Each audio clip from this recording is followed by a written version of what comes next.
Hello everyone, ఎలా ఉన్నారు అందరూ? సో మనం ఈ వీడియోలో వచ్చేసి ఏం చేద్దామంటే బ్యాక్గ్రౌండ్ ప్రాపర్టీస్ ఉంటాయన్నమాట. కొన్ని బ్యాక్గ్రౌండ్ కి సంబంధించిన ప్రాపర్టీస్ అన్నీ కూడా మనం ఈ వీడియోలో నేర్చుకుందాం అనమాట. ఓకే, బ్యాక్గ్రౌండ్ ప్రాపర్టీస్ అంటే background colour, background image, so background position, so ఇలాంటి ప్రాపర్టీస్ ఉంటాయన్నమాట.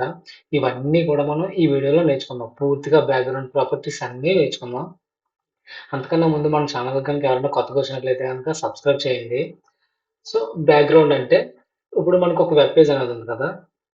లైక్ మనం ఏదైనా టెక్స్ట్ రాసామనుకోండి, ఇక్కడ వెబ్ పేజ్ ఉంది కదా. సో ఈ విధంగా ఇదంతా కూడా ఒక బ్యాక్గ్రౌండ్, ఇదంతా ఎంప్టీ బ్యాక్గ్రౌండ్ లా ఉంది కదా.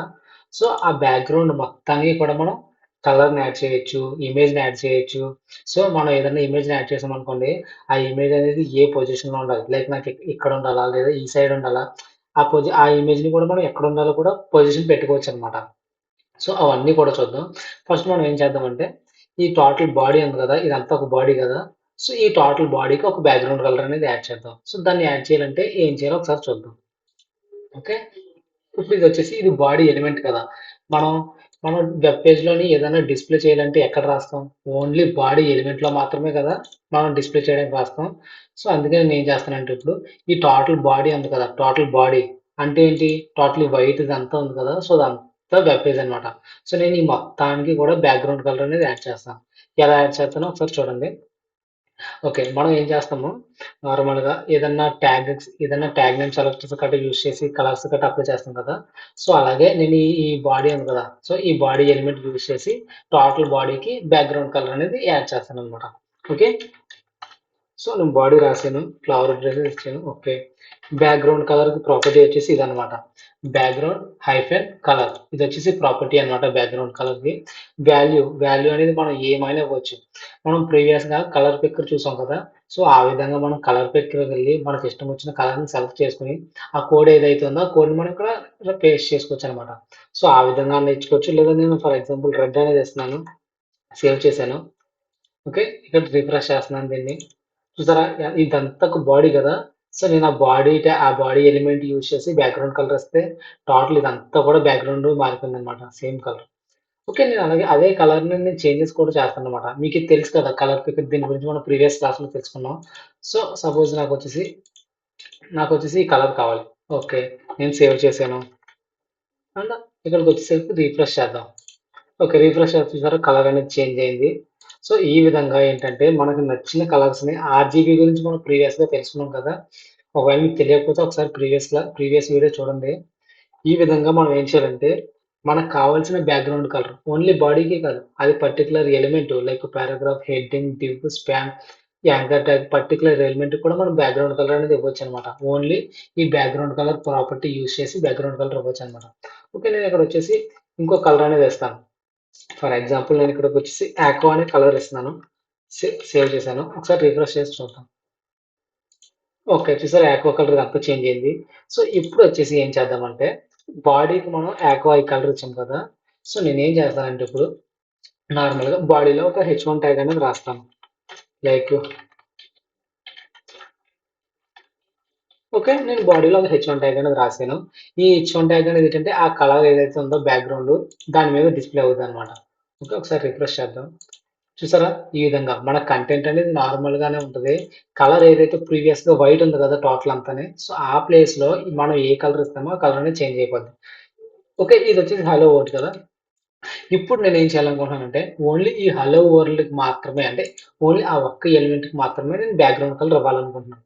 ఓకే, దానికి మనం ఏం చేయాలి, ఈ హలో వరల్డ్ కావాలంటే క్లాస్ నేమ్ ఇచ్చుకుని ఈ సిఎస్ఎస్ లో క్లాస్ నేమ్ కి ద్వారా స్టైల్స్ అప్లై చేయొచ్చు. లేదంటే ఓన్లీ ట్యాగ్ నేమ్ ఉంది కదా, ఈ ట్యాగ్ నేమ్ కూడా యూస్ చేసి చేయొచ్చు అనమాట. మనకి ఇక్కడ ఇంకా నెంబర్ ఆఫ్ హెడ్డింగ్ ఎలిమెంట్స్ ఏం లేవు కదా, ఒకటే కదా ఉంది. సో నేను ఏం చేస్తున్నానంటే నార్మల్ గా ట్యాగ్ నేమ్ ఏదైనా ట్యాగ్ నేమ్ తీసుకుని దానికి బ్యాక్గ్రౌండ్ కలర్ యాడ్ చేస్తాను.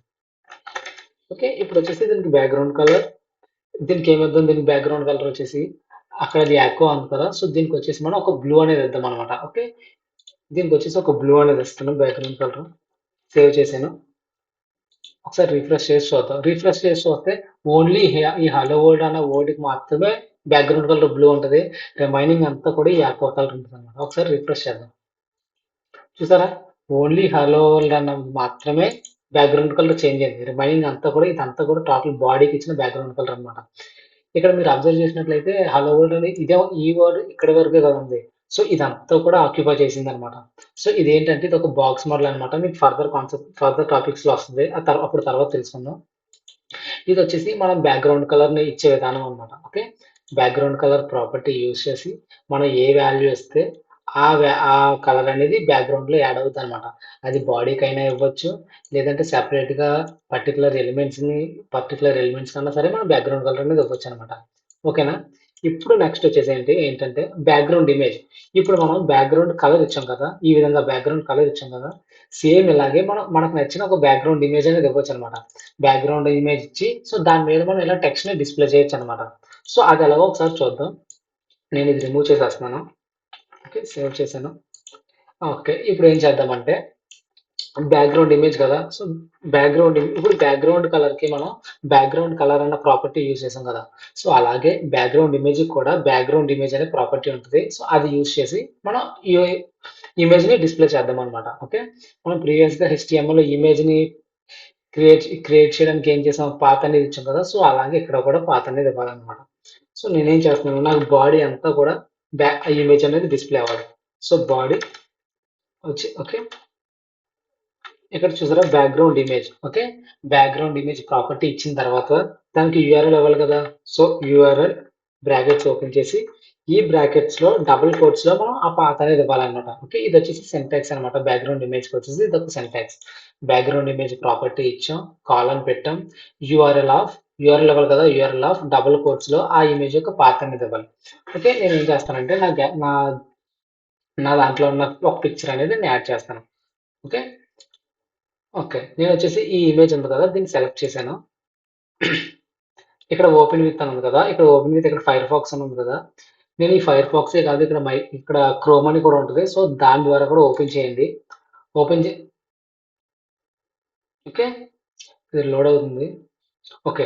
దాని ద్వారా లోడ్ అయింది. ఇప్పుడు నాకిక్కడొచ్చేసి ఇమేజ్ అనేది డిస్‌ప్లే అవుద్దనమాట. ఓకే. ఇది నా ఇమేజ్ కదా! నా గ్యాలరీలో ఇమేజ్. సో, నేనేం చేశానంటే ఇక్కడున్న పాత్ ఉంది కదా! ఆ పాత్ నేను కాపీ చేసుకొని ఓకే. ఆ పాత్ నేను కాపీ చేసుకొని ఇక్కడ ఇస్తున్నాననమాట. నేనేంటంటే ఆ ఇమేజ్ యొక్క పాత్ నాకు రావడం కోసం నేనేం చేశాను, దాన్ని ఫైర్‌ఫాక్స్ గాని, క్రోమ్ గాని అందులో ఓపెన్ చేసుకొని పైన ఏదైతే పాత్ ఉందో ఆ పాత్‌ని నేను ఇక్కడ ఇచ్చుకున్నాను. ఓకే. ఇప్పుడొచ్చేసి నేనేం చేస్తాను సేవ్ చేశాను కదా! ఈ బ్యాక్‌గ్రౌండ్ కలర్ అనేది మనం రిమూవ్ చేసాం కదా! సో, ఆ కలర్ పోతది. చూసారా ఇక్కడ ఇమేజ్ అనేది యాడ్ అయింది చూసారా? బ్యాక్‌గ్రౌండ్ ఇమేజ్ మనం ఇచ్చిన ఇమేజ్ అదే కదా! మనం ఇచ్చిన ఇమేజ్ ఇదే కదా! సో, అదే కదా ఇక్కడ యాడ్ అయింది. బట్ మీరిక్కడ ఒకటి అబ్జర్వ్ చేసినట్లయితే, మనం ఇక్కడ ఒకటే ఇమేజ్ కదా! అదున్నది ఒకటే ఇమేజ్.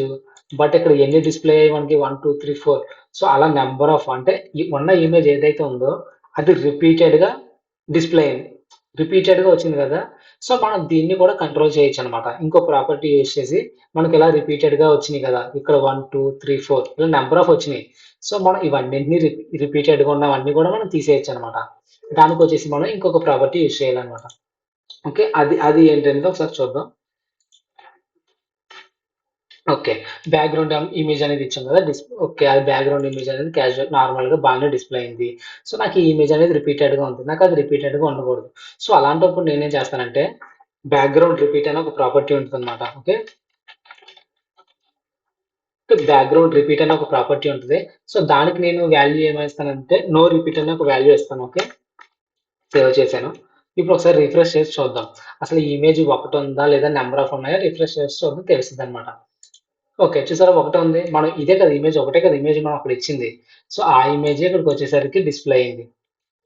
అంటే మనం వచ్చేసి అంటే అలా నంబర్ ఆఫ్ రిపీట్ అయినాయనుకో, ఇలా మనం బ్యాక్‌గ్రౌండ్ రిపీట్ అనే ఒక ప్రాపర్టీ యూజ్ చేసుకొని, దానికి వాల్యూ నో రిపీట్ అని ఇస్తే, ఆ ఇమేజ్ అనేది రిపీట్ అవ్వకుండా ఓన్లీ సింగిల్ ఇమేజే మనకు డిస్‌ప్లే అవుద్దనమాట. ఓకే.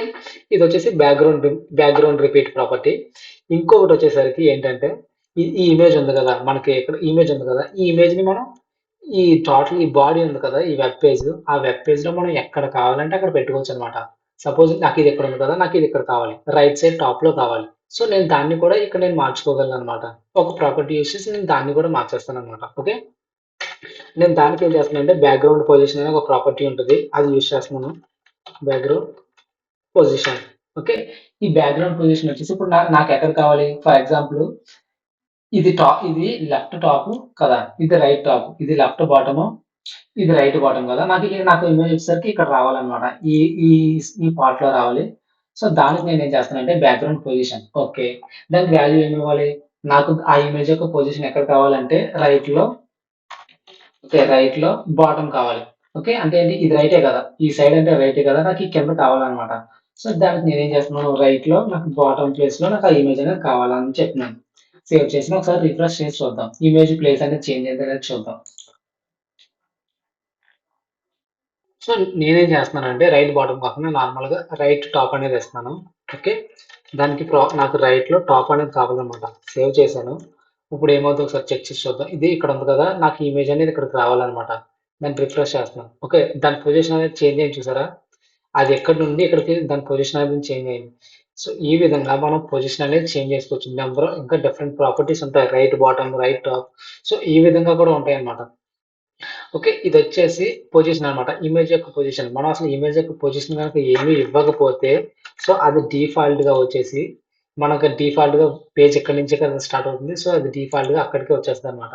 మనం ఏదైనా డైరెక్షన్ ఇస్తే, లైక్ నాకు రైట్ లో టాప్ కావాలి, రైట్ లో బాటమ్ కావాలి, లెఫ్ట్ లో బాటమ్ కావాలి అని మనం అనుకుంటే గనక ఈ ఇమేజ్ ఏదైతుందో ఆ ఇమేజ్ మనం పొజిషన్ మార్చుకోవచ్చు అనమాట బై యూజింగ్ బ్యాక్గ్రౌండ్ ప్రాపర్టీ అనమాట. ఓకే, నేను అది పెట్టేశాను, సేవ్ చేశాను. ఒక ఇమేజ్ అనేది దాని పొజిషన్ అనేది చేంజ్ అయిపోయింది.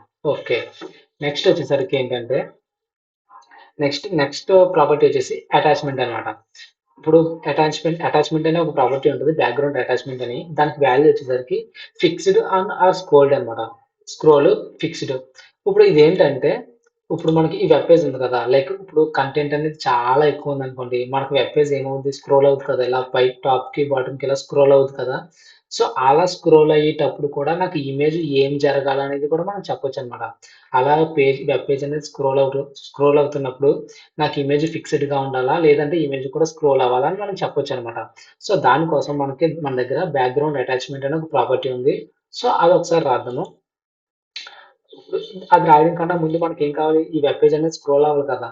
స్క్రోల్ అవ్వాలంటే మనకి ఏం కావాలి, ఇక్కడ కంటెంట్ అనేది యాడ్ చేద్దాం. HTML లో ఒక డమ్మీ కంటెంట్ అనేది అయితే మనం యాడ్ చేద్దాం.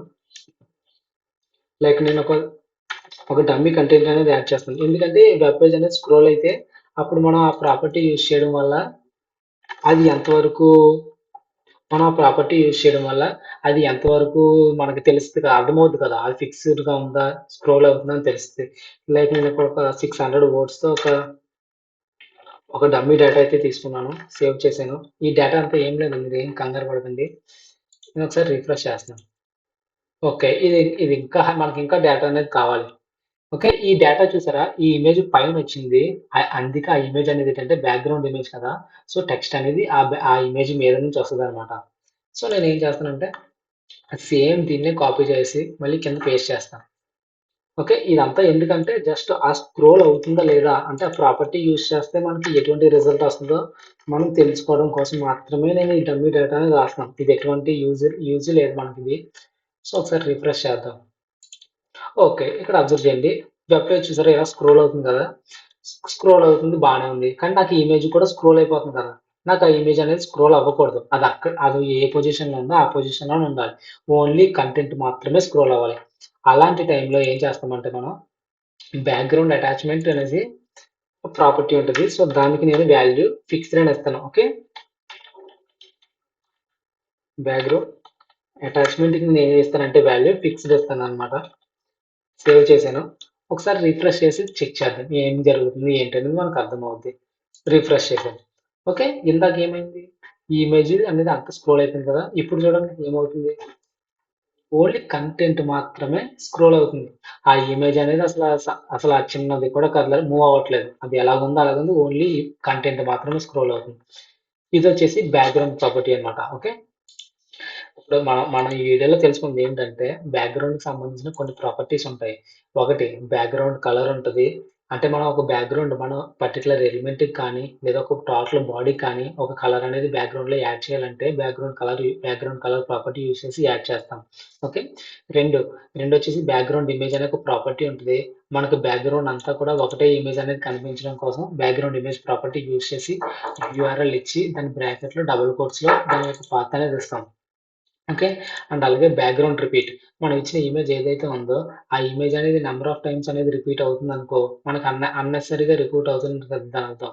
సో, అలా బ్యాక్‌గ్రౌండ్‌లో రిపీట్ అవుతున్నప్పుడు బ్యాక్‌గ్రౌండ్ రిపీట్ ప్రాపర్టీ యూజ్ చేసి దానికి వాల్యూ నో రిపీట్ అని ఇస్తాం. అంటే అది రిపీట్ అవ్వద్దు అని చెప్తున్నాం. సో, అలాంటప్పుడు రిపీట్ అనేది అవ్వదు. ఓకే. ఇందాక చూసాం కదా! అండ్ అలాగే బ్యాక్‌గ్రౌండ్ పొజిషన్. మనం ఇచ్చిన ఇమేజ్ ఏదైతే ఉందో అది మనకి ఏ ప్లేస్‌లో కావాలి. లైక్ నాకు రైట్ టాపా, రైట్ బాటమా, లెఫ్ట్ టాపా, సో, ఈ విధంగా అది నాకు ఏ పొజిషన్‌లో కావాలో మనం అది కూడా పొజిషన్ ప్రాపర్టీ యూజ్ చేసి చేసుకోవచ్చనమాట. ఓకే. అండ్ అలాగే ఇంకోటొచ్చేసి మనకిలా నంబర్ ఆఫ్ కంటెంట్ ఉందనుకో ఇలాగా, సో, అలా కంటెంట్ ఉన్నప్పుడు నాకు ఇమేజ్ అనేది ఎప్పుడు కూడా అలా కనిపిస్తానే ఉండాలి. మహా అయితే కంటెంట్ మాత్రమే స్క్రోల్ అవ్వాలి. ఇలాంటి సిట్యుయేషన్స్‌లో ఏం చేస్తామంటే బ్యాక్‌గ్రౌండ్ అటాచ్‌మెంట్ అనే ప్రాపర్టీకి వాల్యూ ఫిక్స్డ్ అని ఇస్తామనమాట. దీనికి స్క్రోల్ అని ఉంటది. బట్ మనం బై బై డిఫాల్ట్‌గా ఈ బ్యాక్‌గ్రౌండ్ అటాచ్‌మెంట్ ప్రాపర్టీ ఇవ్వకపోయినా స్క్రోల్ అవుతుంది కదా! సో, మనం ఓన్లీ దాన్ని స్ట్రిప్ చేయాల్సిన పరిస్థితిలో వచ్చినప్పుడు మాత్రమే ఫిక్స్డ్ అనేసి ఇస్తామనమాట. ఓకే. ఇదొచ్చేసి బ్యాక్‌గ్రౌండ్‌కి సంబంధించిన ఫుల్ వీడియో. బ్యాక్‌గ్రౌండ్ ప్రాపర్టీస్ అన్నీ కూడా కవర్ అయినాయి ఇందులోని. మీరు ఈచ్ ప్రాపర్టీ అనేది ఎందుకుంది ఒకసారి మీరు కూడా ప్రాక్టీస్ చేస్తే మీకు ఖచ్చితంగా అర్థమవుద్ది. అండ్ అలాగే దీనికొచ్చేసి షార్ట్ హ్యాండ్ అని కూడా ఒకటుంటదనమాట. లైక్ ఇక్కడ మనం ఇన్ని లైన్స్ ఆఫ్ కోడ్ రాసాం కదా! సో, ఇన్ని లైన్స్ ఆఫ్ కోడ్‌ని కూడా మనం ఒకటే సింగిల్ లైన్‌లో కూడా రాయొచ్చనమాట. ఓకే. అది ఎలాగో మనం ఇప్పుడు ఒకసారి చూద్దాం. ఓకే. ఇప్పుడు షార్ట్ హ్యాండ్‌లో రాస్తున్నాం కదా! షార్ట్ హ్యాండ్‌లో రాసినప్పుడు మనం చేయాల్సిందేంటంటే, ఇందాక background hyphen colour, background hyphen image, background hyphen attachment ఇంత రాసాం కదా! ఇప్పుడు సింపుల్‌గా ఓన్లీ బ్యాక్‌గ్రౌండ్ ఒక్కటే రాస్తాం. సో, దీనికి అందులో ఇచ్చిన 4, 5 లైన్స్ రాసాం కదా! అవన్నీ కూడా సింగిల్ లైన్‌లో రాయాలన్నమాట. ఓకే. దీనికి షార్ట్‌కట్ వచ్చేసి లైక్ మనం గుర్తుపెట్టుకోవడానికి కష్టంగా ఉంటది కదా! దీనికి షార్ట్‌కట్ వచ్చేసరికి సిరప్ అనమాట. ఓకే. సిరప్. దీన్ని గుర్తుపెట్టుకోండి. ఒకసారి మనం ఈ ఆర్డర్‌ని ఫాలో అవుతేనే మనం ఇక్కడ వాల్యూస్ అనేది ఇస్తా వస్తాం. సి అంటే కలర్ అనమాట. ఓకే. కలర్. స్టార్టింగ్ వచ్చేసి మనం కలర్ ఇవ్వాలి. బట్ మనం ఇక్కడ ఇచ్చేదేంటి ఇమేజ్ ఇస్తున్నాం కదా! ఇమేజ్ ఇచ్చిన తర్వాత కలర్‌తో పని లేదు కదా! సో, నేను కలర్ ఇవ్వట్లేదు. సో, కాబట్టి సెకండ్ వచ్చేసి అంటే ఏంటి? ఇమేజ్. సో, ఇమేజ్‌ని మనం వాల్యూ ఎలా ఇస్తాం? యూఆర్ఎల్ ఆఫ్ డబుల్ కోట్స్‌లో ఆ ఇమేజ్ యొక్క పాత్ ఇస్తాం కదా! సో, పాత్ ఇచ్చాను. ఓకే. నెక్స్ట్ ఏంటి? ఆర్ అంటే ఏంటి? రిపీట్. ఓకే. మనకి మరి ఇమేజ్ ఇచ్చిన తర్వాత అది రిపీట్ అవుతుంది కదా! మనకు అవ్వకూడదనుకోండి. నో రిపీట్ అని పెడతాను. ఓకే. No repeat. నెక్స్ట్ అంటే ఏంటి? ఓకే. అంటే ఏంటంటే అటాచ్‌మెంట్ అన్నమాట. ఓకే. అంటే వచ్చేసి అటాచ్‌మెంట్. అది ఫిక్స్‌డ్‌గా ఉండాలా? లేకపోతే ఎలా ఉండాలి? అనేసి అదొక అటాచ్‌మెంట్ అన్నమాట. సో, నేను దానికి ఫిక్స్‌డ్ అని ఇస్తున్నాను. ఓకే. ఫిక్స్‌డ్. నెక్స్ట్ ఇంకేముంది అక్కడ? అయిపోయింది. పి అంటే ఏంటి? పొజిషన్. ఆ పొజిషన్ అనేది ఎలా ఉండాలనేది మనం చెప్తున్నాం. అది నాకు వచ్చేసరికి రైట్ టాప్‌లో ఉండాలి. ఒకసారి ఇది వర్క్ అవుతుందో లేదో చూద్దాం. ఒకవేళ వర్క్ అవ్వకపోతే గనుక ఈ ఫిక్స్‌డ్‌ని తీసుకెళ్ళి లాస్ట్‌లో పెడదాం. ఒకసారి టెస్ట్ చేసి చూద్దాం. ఓకే. వచ్చింది కదా! సేమ్ ఫర్ ఎగ్జాంపుల్ మనం ఇక్కడ ముందు ఏముంది? ఈ కోడ్ అంతటిని తీసేసి మళ్ళీ ఒకసారి పెట్టి చూద్దాం ఒకసారి. ప్రీవియస్‌గా ఎలా ఉంది? ఇప్పుడు ఎలా ఉందని. ఓకే. నేను దీన్ని కట్ చేశాను. సేవ్ చేశానా? ఓకే. దెన్ ఇక్కడ చూసారా ఇమేజ్ లేదు ఏం లేదు. ఈ కంటెంట్ వచ్చేసి నార్మల్‌గా మనం హెచ్‌టీఎంఎల్ ఇచ్చిన కంటెంట్ ఏదైతుందో అదొక్కటే డిస్‌ప్లే అయింది. సో, ఇప్పుడు మనం నార్మల్‌గా ఇస్తే ఒకటే లైన్‌లో ఇస్తున్నాం కోడ్. ఓకే. సేవ్ చేశాను. దీన్ని రిఫ్రెష్ చేస్తున్నాను. వచ్చింది చూసారా? మనం ఏమన్నాం? ఫస్ట్ ఇమేజ్ అనేది ఇస్తాం బ్యాక్‌గ్రౌండ్ ఇమేజ్. ఓకే. వచ్చేసింది. Next no repeat. చూసారా ఎక్కడ రిపీట్ అవ్వట్లేదు. ఓన్లీ సింగిల్‌గా ఉంది. ఓకే. నెక్స్ట్ ఏమిచ్చాం? అటాచ్‌మెంట్. ఇది అటాచ్‌మెంట్ చూసారా అది ఫిక్స్‌డ్‌గా ఉంది చూసారా? కంటెంటే కదులుతుంది గానీ ఇమేజ్ కదలట్లేదు. అది ఫిక్స్‌డ్‌గా ఉంది. ఓకే. రైట్. నెక్స్ట్ ఏంటి? పొజిషన్. ఆ పొజిషన్ ఎక్కడుంది? రైట్‌లో టాప్‌లో ఉంది. ఓకే కదా! అదన్నమాట. ఇదేంటంటే సింగిల్ లైన్‌లోనే కోడ్ రాసాం మనం. దీన్నొచ్చేసి షార్ట్ హ్యాండ్ అంటారన్నమాట. ఓకే. షార్ట్ హ్యాండ్ కోడ్ అంటారు దీన్ని. అదే మనం ఇందాకట్లా కూడా రాయొచ్చు. సో, ఇలా కూడా రాయొచ్చు. ఎలా గుర్తుపెట్టుకోవడానికి ఆర్డర్ వచ్చేసి ఇదనమాట. సిరప్. ఇదొక ఆర్డర్. ఈ ఆర్డర్ ప్రకారమే మనం ఇప్పుడు వాల్యూస్ అనేవి ఇవ్వాలనమాట. ఓకేనా? ఇదొచ్చేసి కంప్లీట్‌గా బ్యాక్‌గ్రౌండ్‌కి సంబంధించిన అన్ని ప్రాపర్టీస్‌ని మనం ఈరోజు డిస్కస్ చేసాం. ఒకవేళ ఈ వీడియో గనుక మీకు నచ్చినట్లయితే గనుక సబ్స్క్రైబ్ చేయండి. Thanks for watching.